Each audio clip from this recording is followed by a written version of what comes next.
Zangago net Gongla Zam Konayet Malasa Shop Sanini Natana Salis Nini and the Kinchin at the Miawe Yaunadi that did a museum your Bamune isn't a Yakwana Tishido Mazili Tira Wara Really Southern who we got number of chance of Magni Yadula Mugon the Midi to it. This a Tamupa Ivanaro Fisia to me a wizard as Savaja when you're not busy at Namarupan. Figure Paka Nana Dudu Lube Nabet and Willie. Nay, a bear dwelling when Shilia, the Mama the Choba winning so ye dee. When you're not Kanga lene dure lo le risoro pya le kaman ketan winyanam bizam kanada ni ho lo kan sore kheli le ri de ko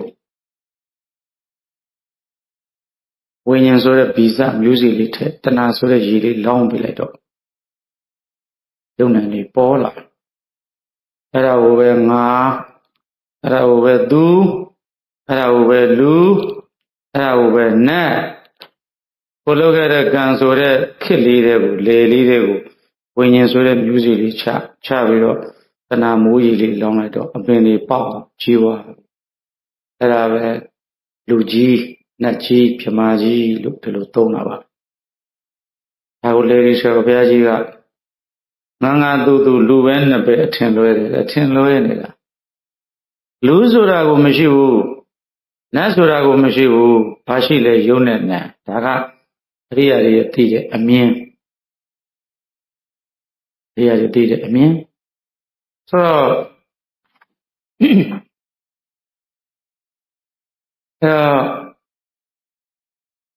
Bragayane, Kandara, John Jira, Tigre, Nigon Chokawa, or Nigon Choka as a Sapidwara Purava. The Sapidwara Kama. Bragayai, Lubinia point to Amia, so we don't. Now, Sonkana, being Gandara, Puravada say, Lubinia point to us, so we don't. Tapundi, Tabonsara, Yodu Bari, Radigo, Nogani, Ogani, much a little like Jiva. Remember, Pemanjizwa, Jiva. Lopemanjizwa, Jira, pitching out. So long a male. Idu Pemabama He Kagaka year, Pichenya is a big or a kama. Ubaranakana Sashido, Ubaranakana Rui Tonia and Ubarango, Yaluva Ilu, the Luve Suri, Tombi, Nigon Choba. Hello Yosia Shiraga. Below Jana is Swazon Janulu, Puravada, the Mayon Sanya. A chality shabu Timpiara Kama. Naku Sozas, Naku, Juvari, Chingapo, Chingani. And at the Kua Bales of Vabian Shiniaro do dinner matai, non literal source book. Literary Shamlau, literary Lamlau. Not go a literary source. Sabi Yemige, Sabi Modo, Yemi, Naku Shile Kama. Sabi Modo, Yemidu, the Miziri to Romemia Chishuba. Sabi Yemigaro, she be the Palio Taradiga, and Mahabarada, Upanishad, Veda, Tativaga, religious texts, Sabi Yemidu. The Sabi Moda Yemidi, Bari Balale. You do your body sculpture department, inspection department, copper plated, GVSR department, body department, physical, visa to department, Sadia, Dinga department, points department. So I have a Sabi Moda Jimiga Juaraba. Any Marie Tenodoshi Majaro, Yadov in Jan, as well as Bessamina Namabla, Belujan is sown. And maybe PhD where you through Chani Koka because Jira Miare. So literature so slowed up. အခုဒီမှာတော့အဲ့ဒီစာပေအပြင်ကိုကျမ်းနေအပြင်ကိုခုလိုဓာတ်ပုံဓာတ်မှတ်ရတယ်ကို source လောက်လိုက်တယ်ဆိုဥပမာအဲ့တော့ညာတော့ဖြင့်တော့အဲ့ဒါစောက်တဲ့ပါလားစာပေတဲ့ပါလားအဲ့ဘယ်ထကရာဖွင့်လဲဆိုတော့ကိုမိမိတို့ရှိမှရှိတဲ့ပုံကိုများကပညာရှင်များစုကအဲ့လိုစာအုပ်စာပေတွေကိုအခုဒီပုံကြည့်လိုက်ပါစာအုပ်စာပေတွေကိုသူတို့ source မယူတာများပါတယ်အခုဒီပုံကြည့်လိုက်ပါမေတော်မာယာတာဖွာကံပါဆိုအဲ့ဒါ AD တရားစုလက်ရပါလို့ဆိုရင်ဘုရားရင်ထကရာကိုရေးတဲ့ပုဂ္ဂိုလ်ကရှင်မဘုရဝတ္တထကရာဆရာကြီးက AD 900စုမှာပေါ်တယ်ဆိုနှစ်400စောတယ်သူကတော့ထကရာတီကာများကိုမှားနေသည်လွဲနေသည်လို့မဆိုလိုပါဘူးပါဠိတော်မှာဟောထားခြင်းမရှိတဲ့အရာကိုထကရာကယူဖွင့်လိုက်တယ်အဲ့မှာထကရာယူဖွင့်လိုက်တဲ့အခါမှာသူတို့ခေတ်တုန်းကဒီဓာတ်ပုံတွေဒီကြောက်စာတွေတရားတွေကိုတွေ့တာလားသို့မဟုတ်အဲ့ဒီအကြောင်းအရာတွေကိုဟောပြောနေသူတွေရေးသားနေသူတွေရှိနေပြီးသားလို့ဒီလိုယူဆဒီလိုပြောကြတာပါသမိုင်းကြောင်းရင်သမိုင်းကိုတူးဆွတာပါရှိပြီးသားအရာကိုမှားတယ်ပြောတာမဟုတ်ဘူးဒါကြတော့အဲ့ဒီပုဂ္ဂိုလ်ကထကရာတွေတော့ဝေဖန်နေပြီးအဲ့လိုမျိုးပြောလာမှဆိုလို့ထောက်မပြောရဘူးကျန်တနေ့ဆမ်မနာတစ်ခုမှဆွေးနွေးပွဲပဲလုပ်ရဲတဲ့ဒီတော့ဥပမာကာလနဂါမင်းကိုဆုံးမတာကိုကျွန်တော်တို့အားလုံးသိပါတယ်ဒေရသရာမြေကမ်းမှာမြတ်စွာဘုရားရွှေခွက်ကြီးမျောလိုက်တဲ့အခါမှာအဲ့ရွှေခွက်ကြီးကသတ္တဝဘုရားရှင်ရွှေခွက်အောက်ရောက်တော့ growing ဆိုအတန်ကြတော့ကာလနဂါလူပြည်လည်းဘုရားတို့ဆိုပွင့်မြန်ပြီကွာခဏခဏပွင့်တာပဲလို့သူကအဲ့လိုမျိုးကာလနဂါမင်းအကြောင်းအရာကိုကျွန်တော်တို့တွေ့ရပါတယ်ဘုရားဟောခြင်းတော့မရှိပါဘူးဒါကြတွေအထက်ကအဲ့ဒီပုံမှာဒီမှာလာတွေ့နေရမျိုးပေါ့နော်တွေ့နေရဆိုအဲ့ဒါအပြင်အခါတည်းကဗ္ဗစာပေတွေကိုဖတ်လိုက်တော့မှဟိုပါဠိမှာဟောတာလည်းတစ်ခါမှမကြားဘူးမြန်မာစာမှာလည်းမတွေ့ဘူးသေးဘူးအပလာလနဂါမင်းမတွေ့ဘူးဟိုကျွန်တော်မတွေ့ဘူးတာပြောတာပါဒီတိုင်းဒီကစာပေတစ်နေ့4-5 7နာရီကြည့်နေတာအဲ့ဒီမှာသူကဓာတ်ပုံထဲမှာမြတ်စွာဘုရားကအပလာလနဂါမင်းကိုဆုံးမတဲ့ပုံဆိုပြီးတော့အေဒီတရားစုအဲ့တော့ပါစိတ်ထကရာထဲမှာအပလာလဓမ္မနံပိလို့သွားတွေ့တယ်ဆိုတော့ပါစိတ်ထကရာနဲ့ဒီတွေ့တဲ့နိုင်ရင်ပကြီးစေးရင်အဲ့တော့ rocket တွေကြောက်တောင်တွေမှာနောက်တစ်ချိန်မှာထေရဝါဒဗုဒ္ဓဘာသာမြတ်စွာဘုရားသာသနာကိုမနာလိုမရှိစိတ်နေတဲ့ပုဂ္ဂိုလ်တွေဖြစ်စည်းမှာဆိုလို့ရိုးရိုး stories မဟုတ်တော့ပဲနဲ့စတာကိုလို့စတာကိုဆိုတော့မြင်ရက်တွေပဲခဏလေးပြည့်စည်သွားတော့ဒီကျိုးပဲကိုတရခိုင်ပေါ့မုံစကားတရဆိုတာစတာကိုပါစက်ထရခေါ်ရတယ်ဆိုအဲ့ဒါတွေကပြည့်စည်တော့ကြောက်တောင်ကြီးတွေမှာ rocket လို့ခေါ်တဲ့ကြောက်တောင်ကြီးထွန်းပလိုက်ဗာမီယန်တို့ပေါင်1600ပြည့်စည်သွားတော့ဆိုတော့ခုနကပုံလေးပြန်ကြည့်လိုက်ပါအဲ့တော့ကလေးမွေးတာဖြစ်ချင်းကြောင့်မိမတွေကြီးပဲရှိပါတယ်ပြီးတော့ချင်းဘယ်ဘက်လက်ကလေးက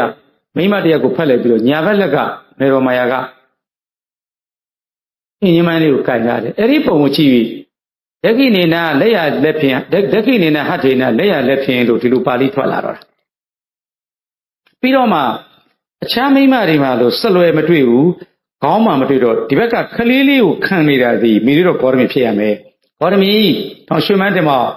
ဂေါရမီဒီကလေးကနဲ့သူမဟုတ်ဘူးနော်ဒါဗုဒ္ဓင်ကိုယ်ကဖရာအလောင်းဖရာတွေနော်လို့အဲ့တော့အဲ့ဒီမှာမိမအလုံးပေါင်းမေတော်မယာဘေးနားမှာ6ယောက်နောက်မှာကနတ်တွေဒီတော့အထာဂရကျမ်းများကအလောင်းမင်းများတွေကိုလူတွေလက်ခံလူတွေကခံတယ်နတ်တွေကခံတယ်လို့ဒီလိုမျိုးတွေပြောတဲ့အရာတွေဟာဒီဓာတ်ပုံကနှစ်400လောက်စောနေပါတယ်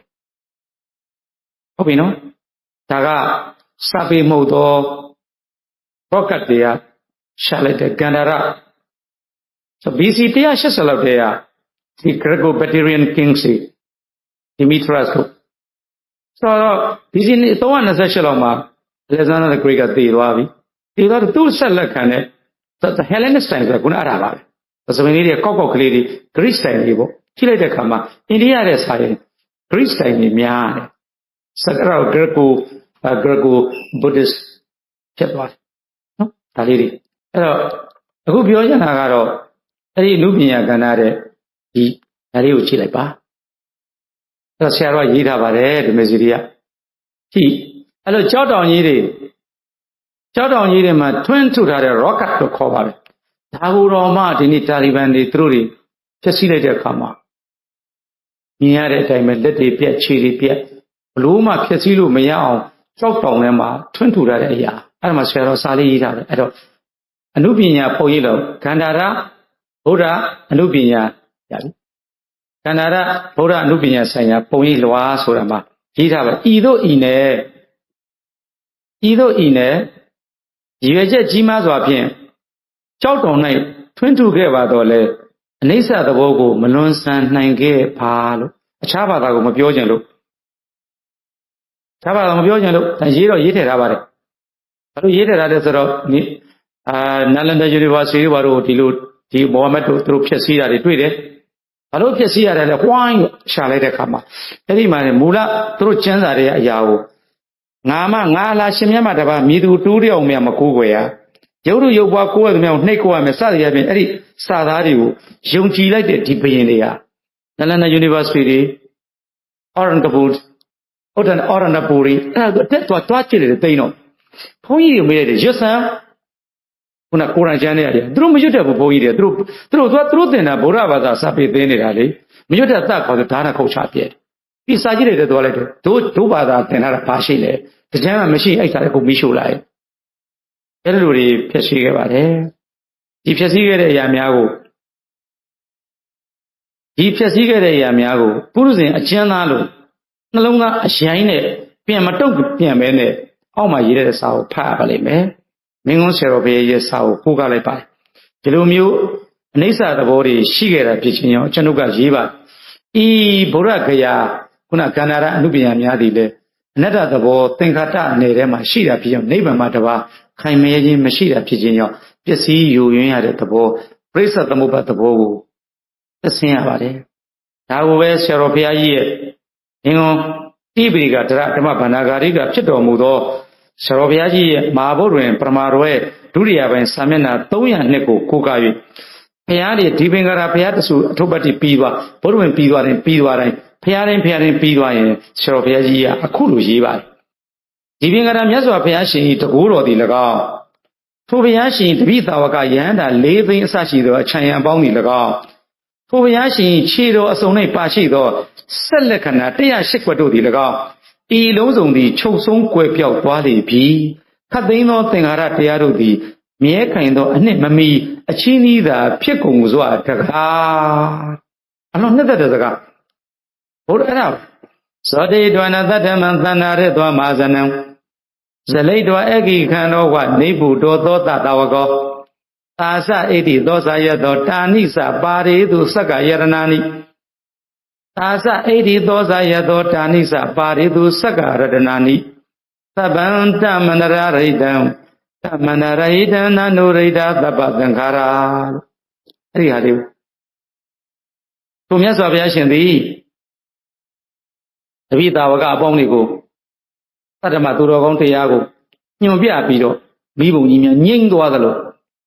တပိသာဝကအပေါင်းနဲ့သောထုဒီပင်ကရမြတ်စွာဘုရားရှင်သသာဝကောယဟန္တာပေါင်း3သိန်းနဲ့4သိန်းနဲ့တကွနေဘူးတို့နေဘူးယူသိငြိမ့်ခဲ့လေပြီသာသဣတိအဲ့ဒီဘုရားရှင်ရဲ့တကူတွေသောစာရက်သောထိုဘုရားရှင်ရဲ့အချမ်းရံတွေတာဏိစပါရိတုစက္ကရတနာနိထိုဘုရားရှင်ရဲ့လက်ခြေတော်မှာပါတဲ့စက္ကယရဏပါရိတုခြေတော်တို့နဲ့ပါသောတတိချာနားထောင်မှာအတန်လေးတော့မှာတဲ့တန်ဝေကကိုပြောနေတာတတိချာနားထောင်ဒီကကိုရှင်ဘုရားတွေလည်းပြောပါတယ်တတိချာနားထောင်မှာသတုသင်္ချေသသိန်းကဘာမှာ၄သိန်းချင်းနဲ့ကဘာတသိန်းပါရမီတွေဖြည့်မှအဲ့ဒီခြေဝါးမှာပါတဲ့ဆက်လက်ခဏတော့ပြည့်စည်ခင်ဗျားတို့ရဲ့ကားလေးကဘာဖြစ်မှာတော့အဲ့ဒီကားလေးပြည့်စည်တော့နတ်သိန်းပဲဒီကားသူများလူရတဲ့ကားလေးဟာတရားမရှိလိုက်တာခြေဘွားတော်မှာပါတဲ့စက်ယရနာတော်မှာအတုမရှိတဲ့မုဏိမြတ်စွာဘုရားမှာဘသူမှမပိုင်တဲ့၄သိန်းချင်းနဲ့ကဘာတသိန်းအတန်းတော့နည်းနည်းမှာမယ်ပြောထားပြီလားမာနဲ့ထန်နဲ့ပြောတာပါ၄သိန်းချင်းနဲ့ကဘာတသိန်းပါရမီဖြည့်မှအဲ့ဒီခြေဘွားတော်မှာဘယ်လူတူးတယောက်မှလူနဲ့ပြမာတွေမပိုင်တဲ့စัจ jaya ယရနာတော်အဲ့ဒီစက်လက္ခဏာတွေတော်မှာသဗ္ဗံတံအန္တရဟိတံအဲ့ဒါအလုံးကွယ်ပြုံးပြည့်စည်ပဲဆိုတော့ရှင်ခမည်းတော်ပိုင်လာတဲ့ အာနာလေးတွေခဏပိုင်းနဲ့ကားလေးတွေသေးသေးလေးတွေဒါလာပြောနေတယ်သေးသေးလေးတွေ very small စက်ကြဝဠာတဲ့အမှုံလောက်ပဲရှိတယ်ဒါလာမဲ့နေတယ်ရှက်เสียကောင်းလိုက်တာနော်မမိုးချောင်းနဲ့ခုံချပြီးသေချင်သေးပေါက်သွားမယ်ကိုယ့်အကိုအဲ့ဒါတာနိစပါရိတုစက္ကယရဏာနိအဲ့ဒီအဲ့မှာအိတ်မပြောတော့အောင်ငါတို့ဘာတွေပိုင်းဘာတွေမမောနေတာဘုရားရှင်လေးသိင်ကြီးကငါတို့အမှုဒီကားဆိုပတ်စံယူဝဲလို့ရတယ်ဒီအာနာယူလို့ရတယ်ဒီယာရုယူလို့ရတယ်ဒါကစัจ java မင်းဖြစ်မဲ့သူဘုရားရှင်ဖြစ်မဲ့သူမြမာမှာလည်းမရဘူးတရားလည်းမရဘူးအဲ့ဒီဆက်လာတာနိပါရိတုစဘုရားရှင်ရဲ့လေးသိင်ချေကဘာရသိပါရမီဖြည့်မှာအဲ့ဒီခြေဘဝတော်မှာဖြစ်တဲ့108ခွက်ဆက်လက်ခဏတို့တော်မှာတပ်ပံတန်အနရဟိတဒါတော့ပြည့်စည်ပါတယ်ဆိုမှတပ်နန္နုရိတသဗ္ဗသင်္ခါရတဲ့ပြီးသွားပြီဖတ်ပါကြည့်ပါဟုတ်ဗျာတို့ကတော့မင်းကုန်းဆရာတော်ဘုရားကြီးရဲ့တပည့်ဆိုတော့မင်းကုန်းဆရာတော်ဘုရားကြီးတို့ကကျင့်သုံးမယ်လို့စကားနဲ့မပြောနဲ့အဲ့ဒီတိုင်းကျင့်သုံးကားလေးကိုနည်းနည်းလေးပဲ့သွားတာဒေါသတွေထွက်နေဒုက္ခစัจ java ယရဏစัจ java ယရဏရှင်ဘုရားတို့ရဲ့မုံရင်လည်းမုံချစ်တယ်လည်းချစ်တော့မတတ်နိုင်so after illuminating the truth the mart and causing the public to cross over blazing like a mass of fire မိဘုံကြီးလို့တရားအမှန်တရားတွေကိုမိထုံးပြီးတော့ after illuminating သောတိတော်နာဟုတ်ဗျာမဒုတာမဒုရထဟုတ်ဗျာစရိမိဘုံကြီးလွတ်ထွန်းလာပြီးတော့ blazing like a mass of fire he with his disciples went out ပြီးတော့လာမင်းကြီးဝင်သွားပြီ and the psychic potential and that great the news and those treasure of the wheat on his feet ha Yarana treasure of the wheat on his feet ဘုရားမပါဘူးကြိုက်တဲ့ဘိုလ်ချုပ်တွေကြိုက်တဲ့သမ္မတတွေကြိုက်တဲ့ဘကင်းတွေမပါဘူးတခုမှမပါဘူးကတရားရှိခွက်ပြည့်တာအဲ့ဒီတရားရှိခွက်တာနိစပါရိတုစက္ကယရဏာနိအဲ့ဒီစัจ java ယရဏဆက်လက္ခဏာတရားရှိခွက်အော်အဲ့ဒီမှာလည်းတန်ဝေရဒီဟာဒီမင်းကုန်းဆရာတော်ဘုရားကြီးကဘုန်းကြီးညာဘုရားတဆူပြီးအဲ့ဒါလေးရေးအော်ဆရာတော်ဘုရားကြီးကဟောခတ်သိမ်းသောသင်္ခါရတရားတို့သည်မြဲကင်သောအနှင့်မမိအချင်းဤသာဖြစ်ကုန်စွာတကားမာဗုဒ္ဓဝင်ပထမပိုင်းဒုတိယပထမတွဲဒုတိယပိုင်း300နှစ်ဒီပင်္ဂရာနိဂုံကိုဏညာမင်္ဂလာအကုန်ဘုရားတိုင်းမှာအော်အဲ့ဒါဆိုရင်ကောသနာဒီကြောင်းလေးခိုင်မြဲဥကောသနာကားလေးကုံကြီးကြလို့စိတ်ဆိုးရမှာပွန်းသွားလို့ပဲ့သွားနေလိုက်တော့ထားရိုက်ခလိုက်တော့ဒါကြောင့်မလို့ခုနအခုဒီဓာတ်ပုံလေးကိုပြပြီးတော့ရေးထားပါတယ်သိချက်ကြည့်လိုက်ပါနော်ရှင်ဘုရားတို့ဤတို့ဤနေဟုတ်လားသိချက်ရေးထားပါလားအဲ့လိုလေးသူတို့ရေးတဲ့ဓာတ်ပုံတွေမှာတို့တွေကဆရာတော်ကနောက်ကနေလိုက်ပြီးတော့လုပ်ပါတယ်နော်ဒါလေးကိုလည်းဂိစောက်ပြီးသွားရင်ကြည့်ကြပါကန္တာရဗုဒ္ဓအနုပညာဆိုင်ရာပုံရိပ်လွားဆိုတာမှာဤတို့ဤနေလို့ရေးလိုက်တယ်ဤတို့ဤနေရည်ရွယ်ချက်ကြီးမားစွာဖြင့်ကြောက်တောင်၌ထွန်းထူခဲ့ပါတော့လေအိဋ္ဌသဘောကိုမလွန်ဆန်းနိုင်ခဲ့ပါလို့ဒီလောက်ပဲအခြားနေမပြောချင်လို့အဲ့ဒါပရိစ္ဆေသမုပ္ပါဒ်ကြတာပါပဲရုပ်ဝတ္ထုပစ္စည်းတွေကိုကကြည့်ပြီးဝိညာဏပစ္စနမရူပံဝိညာဉ်ကြောင့်ဖြစ်လာတဲ့ဝိညာဏပစ္စနမရူပံပဲဝိညာဉ်ကြောင့်ဖြစ်6ပါးဝိညာဉ်စွမ်းရည်ကြောင့်ဖြစ်တဲ့နာမ်ရုပ်ဖြစ်ခြင်းကြောင့်ပစ္စည်းမှာပေါ်ပရိစ္ဆေသမုပ္ပါဒ်ထဲပါလာရင်သင်္ကတံအနိစ္စံထယဓမ္မဝေယဓမ္မပရိစ္ဆေသမုပ္ပါဒ်ဟာပြီးသွားပြီလေအနိစ္စံသင်္ကတံမမြဲဘူးတဲ့ပြင်နေရတယ်ပရိစ္ဆေသမုပ္ပါဒ်အကြောင်းကြောင့်အကျိုးဖြစ်တဲ့လဲပြီးပြက်အနိစ္စံသဗ္ဗရူပံသဗ္ဗဝိညာဏံဖတ်ပြီးသွားတယ်သက္ကဝိညာဉ်ယုတ်မဟာဘုတ်ကြီးတွေပေါ့ဟိုအီလိုမတ်ဆိုလို့ဆိုပေါ့ဒီလောကကြီးကနေတော့အာဂါသမှာတက်ပြီးတော့အဟောစရာကောင်းပါတယ်လို့နော်တက်ပါမတက်နဲ့မပြောပါဘူးဒါပေသည်တက်ပါမတက်နဲ့မပြောပါဘူးသို့တော့နော်ဘယ်လောက်ပဲတက်ပါစัจ java လာဂရိတသိအဲ့ဒါပြတ်ပါလိမ့်မယ်အဲ့တော့သူတို့တွေကတော့သိပ္ပံပညာရှင်တွေက ဆိုအေးရဲ့ပုဂ္ဂိုလ်တွေလို့ဒီလောကရဲ့နေအာကာသမှာတက်နေမယ်လို့သူတို့ပြောပါတယ်ဒါလေးလည်းမှတ်ကြရပထဝီအာဘောဒေဇောဝါယောအဲ့ဒါကြောင့်မလို့ဆက်ရည်စัจ java လာဂရေတသိန်းလုံးကပြတ်သွားမှာဗျာဗြဟ္မပြည်တော်ပါသွားမှာမင်းတို့အဲ့ဒီအာကာသစခန်းကပါသွားမှာနော်ဒါလေးမှတ်ခဲ့ပါသွားမှာပရိစ္ဆေသမုပ္ပါအနိစ္စံသင်္ကတံပရိစ္ဆေသမုပ္ပါဏံခယဓမ္မဝယဓမ္မအဲ့ဒါပါသွားမှာနော်နိရောဓဓမ္မတွေပါသွားမှာဒါကြောင့်မလို့6ပါးဝိညာဉ်စွန့်ရည်အင်ကြောင့်မိတွင်ရှိန်ဝါထက်ကြပါသို့ဆရာတော်ဘုရားကြီးရဲ့ကြပြပါတတိယပြုတ်ပါ6ပါးဝိညာဉ်စွန့်ရည်အင်ကြောင့်မိတွင်ရှိန်ဝါထက်ကြပါသို့မကွာတူกว่าဖြစ်ပေါ်ကြသာသတ္တဝရဏစေရဏနှင့်ပညာဝိတ္တရောင်ဆုံးချက်သည်အပြည့်ကြောင်းဝဲကျိုးဆုံးခြေသို့အသွယ်အနွယ်လင်းစံကြဲစွာလနံကာယနှင့်ဘုဒ္ဓဟူပေမြေရီလေးမိတကြီးလေးတဲ့အမာခံလျက်အရင်ရုပ်သေး24တိဝိညာဉ်ကြောင့်နံဖြစ်သွားပြီဖြစ်သွားရုပ်နာရူပဖြစ်လာပြီ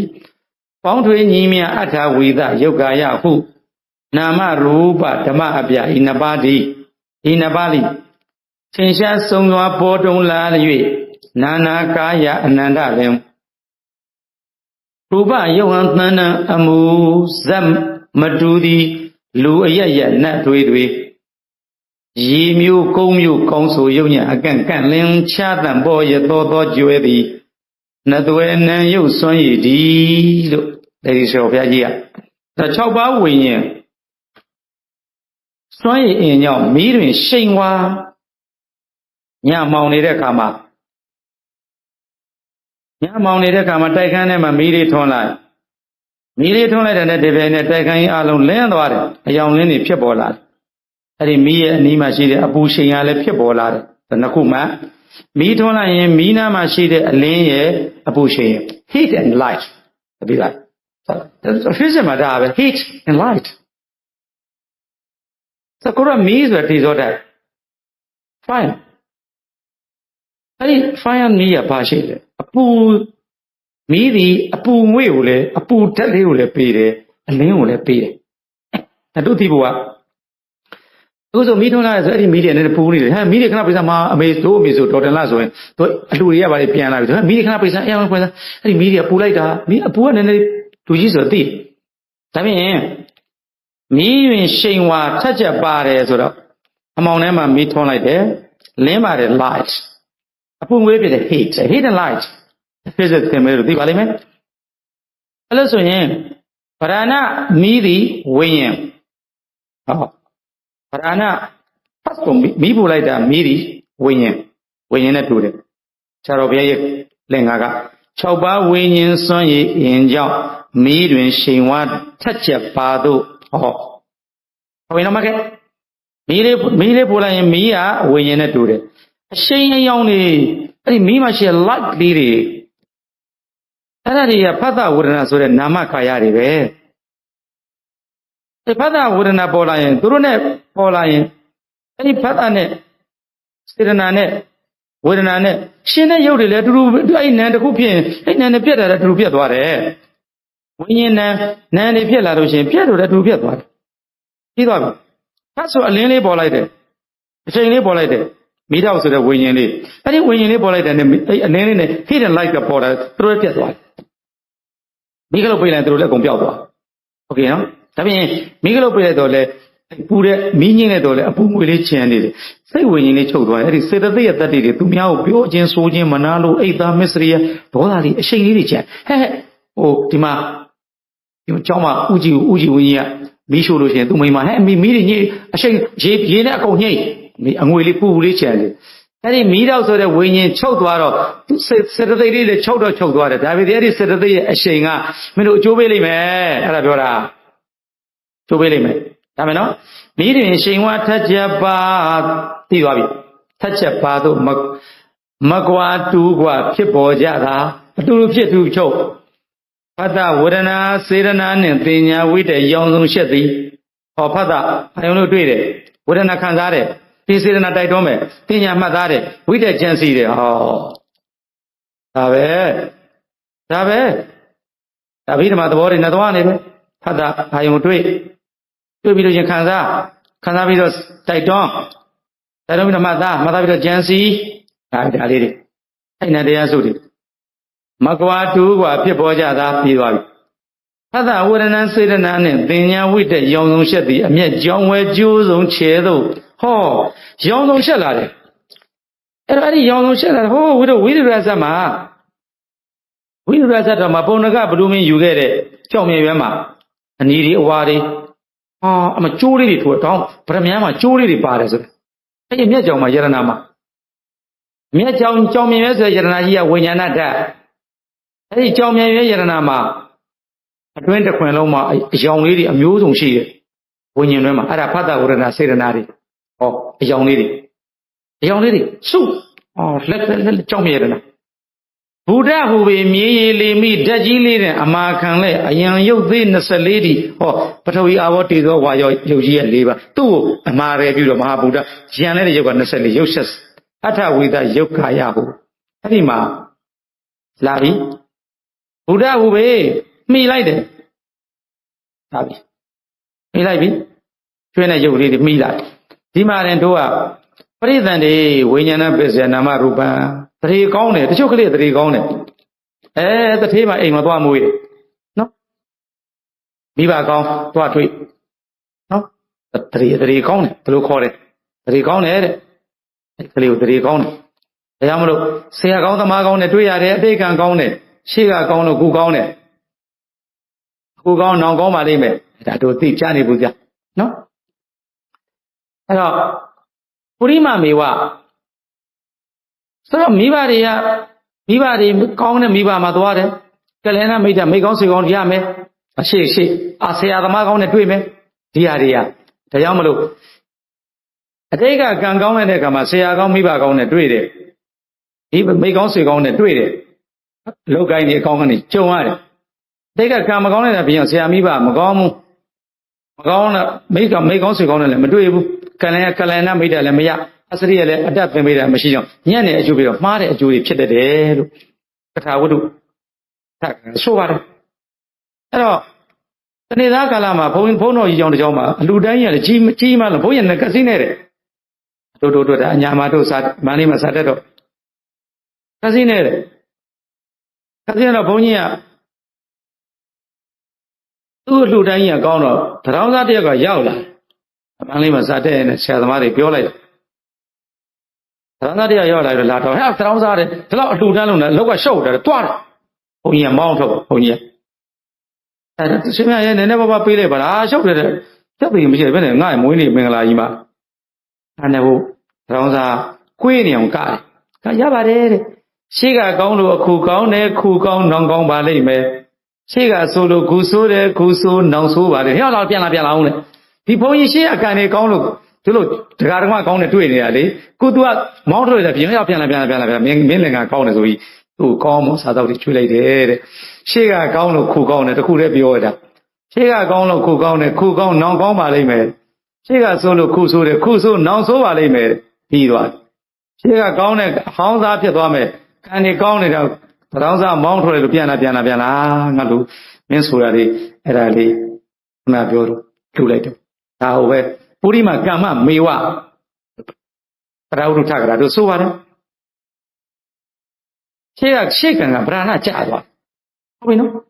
ဆိုတော့ဒီတရေကောင်းတော့ခုနကပြောတဲ့ဘုန်းကြီးကတော့ဒေါခင်မလွန်ရဲ့အဲ့ဒီမှာဒီကလေးကတရေဝင်တယ်ဟောဒါမဲ့တရေကောင်းတယ်အဝိဒုရကျတော့ဟိုစိုက်ကားသမားမှာသွားတရေဝင်တယ်သူတို့တောင်းတရေကောင်းတယ်လို့ဒီပြောတယ်တရေဆိုပရိသတ်တွေဝိညာဉ်တွေကောင်းသွားတာနန်းညိုအာယတနာ6ပါးမျက်စိနားနှာခေါင်းရှာအဲ့ဒါကြီးလှတယ်ခန္ဓာကိုယ်မျက်လုံးတွေလှတယ်နာရံလေးလည်းပေါ်တယ်အကုန်လုံးအဲ့တော့အာယတနာလည်းကောင်းသွားတယ်နာယုတ်ကကောင်းသွားတယ်ဒါကံကောင်းတော့ဘဝကောင်းတယ်လို့ပြောလိုက်တာဘဝကောင်းတယ်ပဲပြောတာပရိစ္ဆသဗ္ဗံအနိစ္စံသင်္ကတံပရိစ္ဆသမုပ္ပါဒံခရဓမ္မဝရဓမ္မမလွတ်ဘူးနော်သူကပရိစ္ဆသမုပ္ပါဒ်ကိုခေါ်နေတယ်အဲ့တော့ကံ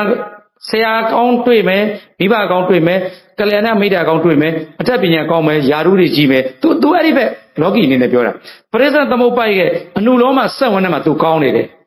ပရိလောမထဲမှာတော့မရှိဘူးဒါတော့မှတ်ဒါလေးတော့ပါလားသူကပရိစ္ဆေသမုပ္ပါဒ်ဟောနေတာပရိစ္ဆေသမုပ္ပါဒ်ဟောနေပရိစ္ဆေသမုပ္ပါဒ်လို့ဖြစ်လာရင်တော့မကောင်းတော့ဘူးကိုတို့ရဲ့မကောင်းတော့ဘူးဆိုတာလူကောင်းနတ်ကောင်းပြမာကောင်းဖြစ်ခြင်းဖြစ်လိမ့်မယ်အနိစ္စံသင်္ကတံပရိစ္ဆေသမုပ္ပါဒ်ခရဓမ္မဝေယဓမ္မထဲမှာနိရောဓဓမ္မထဲမှာမလွတ်ဘူးဒါကိုပြောတာအဲ့ဒါတော့မလွတ်ဘူးဝိပဿနာတင်ထက်တဲ့ပါသွားတယ်ဝိညာဉ်လေးတော့ကောင်းလိုက်တယ်ဝိညာဉ်ကောင်းတော့နာယုံလေးကောင်းမယ်ကောင်းတယ်ကကောင်းတယ်ဆိုတော့လောကီအနေနဲ့ကောင်းတာသင်္ကတအနေနဲ့ကောင်းတာအရိယသစ္စာအနေနဲ့မကောင်းဘူးအရိယသစ္စာနဲ့ဆိုအဲ့ဒီဝိညာဉ်လေးကောင်းတယ်ဒီကလေးလေးကအေးပေါ်လေးမလေးတကယ်တထေးမကြီးတော့ခင်မလည်းဝင်စားတာကောင်းလိုက်တော့မလေးလူရချောတော့ညံကောင်းမှကလေးတော့ကြီးလာတော့ချောတယ်ဒါတို့အရိယသစ္စာမသိဘူးယူဘက်ခန္ဓာယုတ်တရားကရေမြုပ်လားနဲ့တူလေးသည်ဝရဏခန္ဓာနန္တရားကရေဝလားနဲ့တူလေးသည်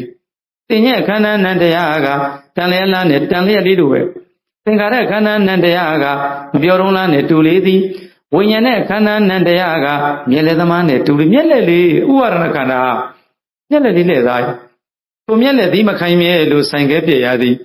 သေသေးချာချာရှုတော့အတုပဘာဝနာခန္ဓာဝကတန်ယုတ်ထုတ်ပြကြလားပြီးသွားအဲ့ဒါတောကလာကဘုန်းကြီးတဝါဟောတယ်ဒီယောဂီအောင်နဲ့အန်တီတွေကလိုက်နေတာကိုယ်သူတို့နောက်ကတစ်ခေါက်ပဲလိုက်လိုက်တာတခါတော့ကိုကရသွားတယ်ဟဲ့မင်းဘယ်လိုရတာလဲအန်တီတို့ကဖုံမပြနဲ့ရက်ခတ်တယ်ဟိုဘုန်းကြီးရွတ်တာသူတို့မရဘူးအဲ့ဒါကိုရှိရသူတို့ရတယ်ယူဘက်ခန္ဓာယုတ်တရားကရေမြုံလားနဲ့တူလေးသည်ထိုရေမြုပ်သည်မခိုင်မြဲလို့ဆိုင်ခဲပြရသည်သေသေးချာချာရှုတော့အတုပဘာသူအဲ့ဒါမရဘူးသူတို့ဘာရလဲဘာလဲဆိုတော့နမောဟောသဲကုန်းလာတာအဲ့ဆရာတော်ဘုရားသဲကုန်းတော်ရာဆရာတော်ဘုရားရေလို့ကဘာတလွားမှာကြော်ကြနိုင်ပါစေအောင်စေပိုင်စေသူအဲ့ဒါတော့သူတို့ရတယ်ဗျသူတို့ရတယ်ကိုဒီမြတ်လည်းမြတ်တာဘုရားရှိသေးတာပေါ့သဲကုန်းတော်ရာဆရာတော်ဘုရားရေလို့ကဘာတလွားမှာကြော်ကြနိုင်ပါစေအောင်စေပိုင်စေအရှိအဲ့တော့အဲ့ဒါပါသေးတယ်အဲ့ဒါကြသူတို့ရတယ်အရှိတိုင်းစัจ java လာနေရတဲ့တတ္တဝါကျမ်းမှာချမ်းသာသေးဘူးရာလမ်းပြဝမ်းသာသေးဘူးရာအောင်တပြေညောင်ရည်လောင်းဆူတောင်းခါတပြေလူခဝစေတုတပ္ပမင်္ဂလာအဲ့ဒါတွေကုန်ရတယ်အဲ့ဒီအန်တီတွေယောဂီတွေဒါပေသည်ဟိုဘုန်းကြီးရွတ်တဲ့အနိစ္စရူပခန္ဓာယုတ်တရားကရေမြုပ်လားနဲ့တူလေးသည်မရဘူးဝရဏခန္ဓာနန္တရားကရေပွဲလားနဲ့တူလေးသည်သူတို့အဲ့ဒါမရဘူးတင်ရဲ့ခန္ဓာနန္အန်တီတို့ကလည်းရှေ့တစ်ခုချက်ပြီးကျန်တာနောက်ကချက်လိုက်ရင်ရပြီလေလို့ဒီဟုတ်သားတော့တဲ့ကျန်တာတူသွားပြီလေယူဘက်ခန္ဓာယုတ်တရားကရေမြူလားနဲ့တူလေးသည်တော့ပြီဝေဒနာခန္ဓာနန္တရားကရေဝဲလားနဲ့တူလေးသည်ကျန်တာတူသွားပြီတင်ညက်ခန္ဓာနန္တရားကတန်လျက်လားနဲ့တူလေးသည်သင်္ခါရခန္ဓာနန္တရားကငပြောတုံးလားနဲ့တူလေးသည်ဝိညာဉ်နဲ့ခန္ဓာနန္တရားကဝိညာဉ်မာယုပမနံအခုမှကြီးမှသိတာပါဥဒ္ဒမြင့်အသင်ဖြောင်းပေးတယ်ဝိညာဉ်နဲ့ခန္ဓာနန္တရားကမျက်လက်သမားနဲ့တူလေးသည်ထိုရေမြုပ်သည်မခိုင်မြဲလို့အဆိုင်ခဲပြရသည်ထိုရေဘွက်သည်မခိုင်မြဲလို့အဆိုင်ခဲပြရသည်ထိုတန်လျက်သည်မခိုင်မြဲလို့အဆိုင်ခဲပြရသည်ထိုငပြောတော့သည်ကျန်တာတူပြီလေဗျာလို့အန်တီတို့ကပြီးသွားပြီအဲ့ငငယ်တုန်းကတော့လည်းနည်းနည်းကြီးကျယ်တယ်ပြောမှာဗျာအဲ့တခါကျလည်းကြီးကျယ်တယ်လည်းမကောင်းပါဘူးလူမုန်းတယ်ပေါ့နော်တော်တော့တောင်ငင်းကတ်တယ်ဆိုအဲ့ဒါပြောတာအမတွေ10 တန်းစောင့်မွေးဖြည်ပြီးဘုလိုအာသုံးလုံးတန်တန်းသွားမလို့ကိုကကလေးဘာလို့နေရဆိုအိမ်မှာမမတွေအပြူတွေပေါ့ဟို15နှစ်တွေ16နှစ်တွေ18နှစ်အဲ့လိုမျိုးတွေပေါ့ဘာလို့နေရဆိုတော့အာသုံးလုံးတန်တန်းသွားမလို့ကိုကလည်းမသိဘူးအာသုံးလုံးဆိုနာမည်ကြီးမကောင်းလိုက်တာလို့ဒီကလေးရဟဲနေဒါမဆလာပါတီရတာမူဝါဒတွေသွားနေတာလေအာသုံးလုံးတန်တန်းဘာလဲအရေးပတ်အတွက်ပညာအမြဲပဲတူတယ်လားဟောသိပြီကောင်းကင်မှာဝါလုံးလေးနဲ့ဝါခေါ်တဲ့ဦးကြီးရဲ့ဟောထဆင်တို့ထခေါ်တဲ့ဦးကြီးရဲ့ဝါထကလာတာဟုတ်ပြီအရေးဖက်အတွက်ပညာအမြဲပဲဩမမတို့ဆိုရင်မဟုတ်သေးပါဘူးလို့အပေါ်မှာသူကဘာလဲဆိုတော့မြန်မာပြည်သားမြန်မာနိုင်ငံသူနိုင်ငံသားအလုံးဒီစာတတ်ရမယ်အဲ့လိုကြီးမကြိုက်လိုက်တာလို့ခလေးတော့ပြောခဲ့တာမမတို့မဆလာမမတို့ရဲ့ပါတီရဲ့မူဝါဒကြီးရတယ်မြန်မာလူမျိုးအလုံးစာတတ်အမြင်ပညာတတ်အမြင်လို့ရေးရမယ်စာတတ်တိုင်းပညာမလို့ဒီကလေးရတယ်ခလေးအဲ့ဒီအမတွေကိုမတ်ကိုဆရာတော်အမတ်တင်ဝင်အခု86နှစ်ရှိပါပြီ86နှစ်ဆိုဆရာတော်လည်းဘယ်လောက်ကြီးလဲစဉ်းစား98နှစ်လားမသိပါဘူးထားပါတော့အဲ့တော့သူကဆရာနဲ့ 15နှစ်လောက်ကြီးမှာပေါ့နော်အမ15နှစ်ဆိုသူ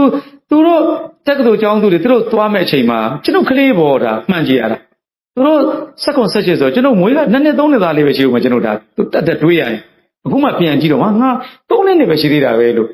တကယ်တမ်းဆိုရင်အမတွေကလည်းအာသုံးလုံးတန်တန်းသွားမလို့သူတို့တက္ကသိုလ်ကျောင်းသူတွေသူတို့10တန်းအောင်လေးဘာညာဆိုရင်ကျွန်တော်က3နှစ်4နှစ်သားပဲရှိဦးမယ်85ဆိုရင်ကျွန်တော်တို့အခုအမဝင်85 84လောက်ပေါ့ဆိုကျွန်တော်တို့10 85ဆို14 17နှစ်လောက်ကြီးမယ်ဆိုရင်စဉ်းစားကြည့်သူ16နှစ်သမီးဆိုကျွန်တော်4နှစ်နဲ့5နှစ်လောက်ပဲရှိဦးမယ်ဒါမှန်းသိတယ်အခုမှကိုယ့်ကိုပြန်သိတယ်အော်ငါပြောခဲ့တယ်သူစတတ်ရမယ်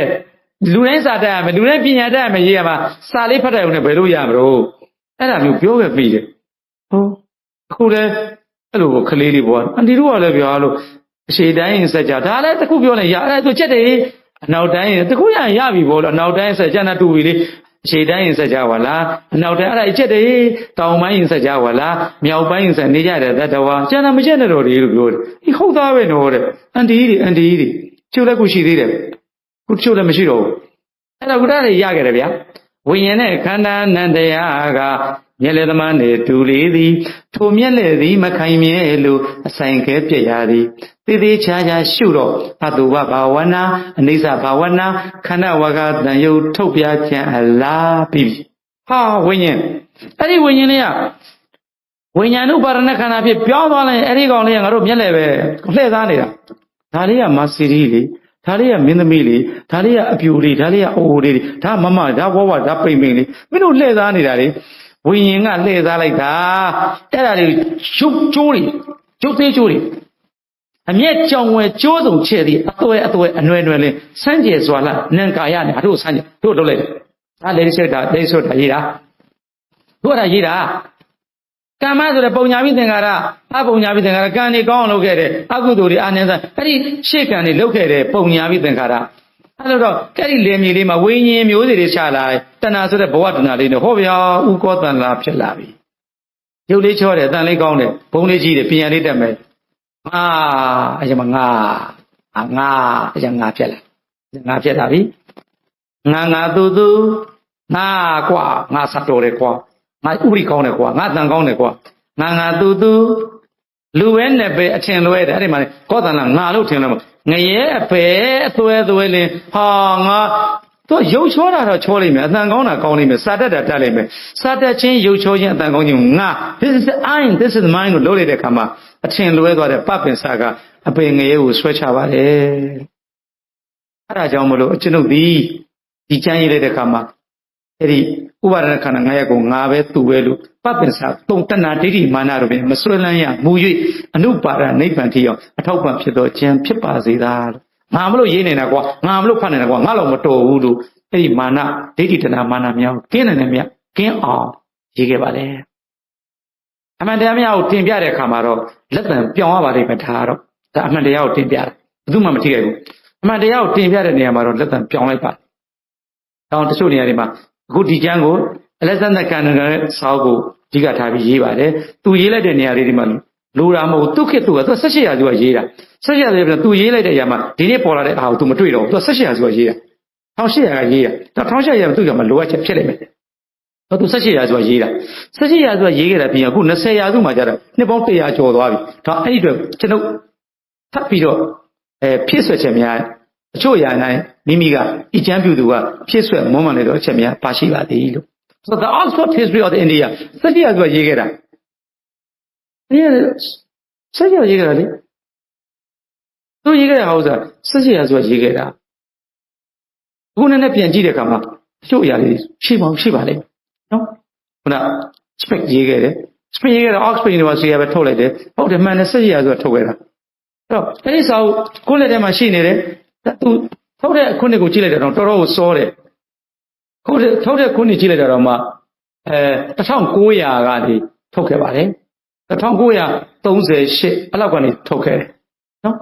အဲ့တော့ထုတ်ခဲ့တာဖြစ်တော့1958မှာပြန်ရတဲ့ business speak လို့ပညာတော်တွေပဲ so that edition fact edition ဆိုရထုတ်တယ်ဆိုအဲ့ဒီစာအုပ်တွေပြန်ကြည့်တဲ့အခါမှာသူတို့လွဲမှားတာမဟုတ်လိုအပ်ချက်လေးတွေရှိတဲ့အခါမှာကျွန်တော်ကဖြည့်လိုက်ပါတယ်ဒါတော့ပဲလူဘာဝတော့မဟုတ်ဘူး Alexander the Great ကြောင့်ရေးပါတယ် Alexander Cunningham ဘုချုပ်ကြီး Cunningham သူရေးခဲ့ပါတယ်သူ့ရဲ့တွေ့ရှိချက်ဒီဟာဒီလိုအခုဒီလိုနေရာရှိနေပါတယ်အဲ့လိုမျိုးလေးတွေတော့ဖြစ်တတ်တာရှိပါတယ်ဒါငါဟာလို့မလုပ်ပါဘူးဘာလို့လဲငါသူပဲနဲ့ပဲလူပဲနဲ့ပဲအထင်လွဲနေတာအဲ့ဒါမရှိတော့သူဆိုကောင်းပြီဘုဒ္ဓဟူပေမြေရည်လေးပြီးဝိညာဉ်လေးစလိုက်ပြီဝိညာဉ်လေးစလိုက်တာနဲ့ရုပ်တတ္တဝါတွေဖြစ်လာဥပပရိသန်တွေနတ်တွေပြမာတွေသံတေတ္တပရိသန်တွေအန္တဇပရိသန်တွေဆလာပုဇာဟိုမှာကြက်ကလေးတွေဘဲလေးတွေသူ့အတူကြက်ကလေးတွေရောက်လာကြောင်းနေလာပြီးမွေးတဲ့ဘာတတ်နိုင်မလဲတညင်လေးတွေကြောင်းနေသူ့အတူရောက်လာဒုက္ခရောက်ပြီးမွေးရအန္တဇဥလေးထဲမှာဆလာပုဇာတတ်တဲ့ရင်ထဲမှာတို့လူတွေမွေးရတယ်ဒါပဲရှိနတ်တွေပြမာတွေတော့ဘွားနဲ့ဥပပရိသန်တွေဖြစ်မယ်ရှင်နေရင်နေသန္တဇပရိသန်တွေဖြစ်မယ်အန္တဇပရိသန်တွေငှက်တွေချက်တွေဇလာဘုဇပရိသန်တွေခွေးတွေလူတွေချောင်းတွေဒီပရိသန်တွေဒါမျက်စိနဲ့မမြင်ကောင်းတဲ့သေးအလောင်းသေးတဲ့ကလလချီချီလေးမျက်စိနဲ့မမြင်ကောင်းဘူးပြောလိုက်တယ်ဒီဆရာတော်ဘုရားကြီးကဘုရားကပြောပြီးပြီ1258ခုတည်းပြောခဲ့ပြီးပြီနော်1258ခုနှစ်ကရေးတဲ့အရေးသားနော်1258ခုနှစ်ကရေးတဲ့အရေးသားတဝရလာမှာသွားလိုက်တာတပေါင်းလာတော့ကျတော့ပြီးပြီတောင်းဒီတပေါင်းလာမှာတဘိုတွေကနေစခေါ်ခဲ့လိုက်အဲ့ဒီအလွန်တရာသိငယ်တယ်လို့ဆရာတော်ဘုရားကြီးကမိန့်ပါဘယ်လောက်သိငယ်လဲဒီ spermatozoa လို့ခေါ်တဲ့ဒီဇက်ကုတ်လေးတွေပရိသတ်တွေအားလေးတွေဆက်စုဒီနေ့1982လောက်က25သန်းလောက်ရှိတယ်လို့35 million spermatozoa ဒီကနေ့2023ရောက်သွားတဲ့အခါမှာ2024မှာ600 million spermatozoa ဖြစ်သွားတယ် sperm လေးတွေအဖေရှက်ထုတ်တဲ့တုပ်ပိုးလေးတွေကလရရည်ကြီးလေးရတနေ့တခြားကြီးသွားတယ်ပရမန်ကလန်ဟောဒီအဘုဒ္ဓအမြုပ်လေးဖြစ်လာအဲ့ဒါလေးကတန်600လောက်ရှိအဲ့တန်600များခုနကကြက်တွေငယ်မှာကြက်မလေးကခုနှလုံးဥတယ်ခုနှလုံးလုံးပေါက်တယ်အကိလူကဒေါက်တာနာရှီကနေပြီးဥက္ကတန်လာတန်း25တန်းတန်း50အကုန်လုံးများမွေးလိုက်ရင်ပြီးတယ်လူတွေနေကြတော့မရှိတော့ဘူးငါသားဦးတွေလို့အကုန်မမွေးဘူးတယောက်သူနှစ်ယောက်အဲ့ဒီရှိတဲ့ဒီခုနပြောတဲ့ခရိုမိုဆိုးလေးကအမေရဲ့တအိမ်ကိုတွားကတ်လိုက်လှုပ်သွားတယ်ကန်လေးပဲမိုတိုဘဖြစ်တယ်ကျန်တယ်မလို့တဲ့ကောင်ကြားရင်သိကုန်ပြီနှစ်ကောင်လောက်လို့ရှိရင်အမှားဘူးမွေးမှာပဲစတဲ့ခရိုမိုဆိုးလေးတွေ X ခရိုမိုဆိုးလေး X ခရိုမိုဆိုး Y ခရိုမိုဆိုးလေးS ဆိုရင်မိန်းမ Y ဆိုရင်ယောက်ျားဒါသတ်မှတ်သူတို့သတ်မှတ်လိုက်ဟုတ်တယ်ယောက်ျားရဲ့ female cells နဲ့ male cells မှာ Y တွေကယောက်ျား male ဖြစ်မယ်X ဆိုတော့ female ဖြစ်မယ်ဒါကတော့သိမှပညာတော့သိကြလား ladies ကတော့ဘုရားကြီးကတော့ဤပြိဿန်လေးပဂရိမျက်စိဖြင့်မမြင်ကောင်းသောအလွန်တရာသေးနှုတ်လာသောကလရည်ကြီးလေးကနေပြီးတဖြည်းဖြည်းနဲ့ပွားလာတာပွားလာတာဟုတ်ပြီနော်အဲ့ဒါဒီပြည့်နဲ့ပွားလာတဲ့ဆိုတော့သူ့မှာတဏှာတတ္တိလေးရှိလာတော့ပွားလာတာဒါတော့အဲ့ဒီတဏှာတတ္တိကိုထေရဝါဒဗုဒ္ဓဘာသာကပဲမြင်နိုင်ပါတယ်ဗျနော်ကျန်တဲ့ဒါတွေပွားလာခုနမဟာဘုဖြစ်သွားပြီပြောပြီဝိညာဉ်လေးကြောင့်မဟာဘုပထဝီအာဘောတေဇောအဲ့ဒီမဟာဘုလေးတဲ့ကလာပလို့ကလပ်ဖြစ်သွားတယ်ကလာပလို့ခေါ်တယ်ကလာပပြောပါတယ်ဒီကလာပအဲ့ဒီကစီလီယာဒီကစီလီယူဘကလာပယုတ်ကလစီလီတွေလို့ပြောပါတယ်ထောင်ပေါင်းများစွာလို့မာကန်းတော်ဆရာတော်ဘုရားကြီးကမူလတိကနေတရားကြီးရေးတဲ့အခါမှာဧကသမိန်ပိဥပ္ပတ္တိဟောတိဆိုပြီးတော့ဒီခဏလေးမှာမဟာဗုဒ္ဓတွေရဲ့အဲ့ဒီမဟာဗုဒ္ဓတွေဟာဘယ်နှခုလောက်ဖြစ်လဲဘလို့ပေါင်းလဲဘလို့စီးလဲလို့တော့အဲ့ဒီတော့မူလတိကမှာတော့ခွဲခြားခြင်းကမသိနိုင်ဘူးလို့ဘလို့ရေးခဲ့တာအဲ့ဒါဆိုမျက်စိနဲ့မြင်ရတာကိုဒီနေ့ကျတော့စက်ကရိယာတွေနဲ့ဖြစ်တာဖြစ်ချင်းအောင်အဲ့ဒီယုတ်ကလတ်တွေဘယ်နှထောင်ဘယ်နှသောင်းဆိုတာကိုခင်မိလာတော့မူလတိကကိုပါတယ်မပြောဘူးသူရေးတဲ့အခါတုန်းကလွန်ခဲ့တဲ့နှစ်ပေါင်း1500လောက်ကရေးခဲ့တဲ့စာ1500 1600လောက်ရေးခဲ့တဲ့စာအဲ့နှစ်ပေါင်း1600လောက်ဆိုတော့ဟုတ်တယ်ခင်မိပစ္စည်းတွေမရှိဘူးဒီနေ့ကျတော့တိကျသိသွားပြီဒါကိုပြောချင်တယ်အဲ့တော့အဲ့ဒီ Atadalini Tagara, Mulatiga, Shema Burgoda, Ashin Ananda, Ashin Daribudra, Sadim, D Tagaratiga, Mi Viroma, Padadiga, Sadim, Seropia, Zero, any time at Seropia, Jima Bo, Izagale, Mabudu, Pite Kala, Chinga. Palau Pinners or Wawatam, Panchatama Mapin and Yong Pia, Guru Panchatamakopi. Kanaguma, the chain man, Kala, Saku Kala, Tota Kala, Klatia, Tomomias or Piti, Akema, Eddie Yogaladia, Kala Naku Palma, Naku Pidalu, Pauna, Medina, Naro, Pidama the Boa, Eddie Yogaladi Nakua, Blue Palmara, Blue Pitwara, Lesora, Pony Mishi, the Kujin, the Kujin. Kala liri chare era ro tai me ya lakane zan to thira wara pi sa pe ya shokala nakua kat nida ma paung no tu to thu san ne to hin chan lai lo chin da di wada ne do ka thin lai de wada de ko ngapya yi de win twa de ai wada le ya ngan twa de ai wada le ya paung ma ma ti da tke dan ai wada de ma shi de galaxy ne ngapya yi galaxy tu ma paung bu bya ai wada de ngapya yi win twa de wada le ya ngan twa de ngan ne ya da ka paung twa da Wadare Mashi, Yokulan and Abia Yokula, Tunakudi, Pouncing Mishiu. Taro Bidama the boy, a pure rocket. Pablo, Nabia young and later that is the Castle Wadare of Ramadona and Chokwabi. So T. Kaimana to Nana, Nana that is a Piazza Wadare of Rama, two Mulakala Mishio to Biogena, Nala Lomaribo. Masiaro Biagu, Natungagu, Musa, be Paludali Chure. Chure, so that lady. Shower come a tea. We let you the peso, Uba tea being out. Chura that ye was a shower by Chura would be it. Chore, so that the bow, Calate or Aradi, Kuna got a paluda that he moto. Kuna, Opacole, Paluno, right. Domino that he moved. Kuna Nabia and that he lived. Come on, didn't like that. So there. I think Nabia that year, who choked on my chat there, choking Wabi, how Biogena. So teacher that was that my Yaudakama, the Saturday of Wallet, Shaboy Kalago Yode, Eradi, Nane Lukuleti, who Nabia Mobauya. What are they when holiday? What I found a Kalatuki. Now Kalan Nakudi, Yogalat Nakudi, Petoma, Pouncy Mishiu, 200 Chani. About Aradia found in Jabia Wallet. Nana Chura Pound, Nanchu Mishio Wallet. No, Yeju Ying and Walu.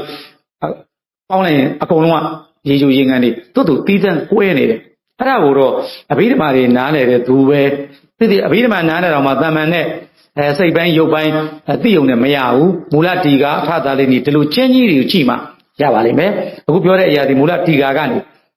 Adamana Galensa, number one. But to Rekalama,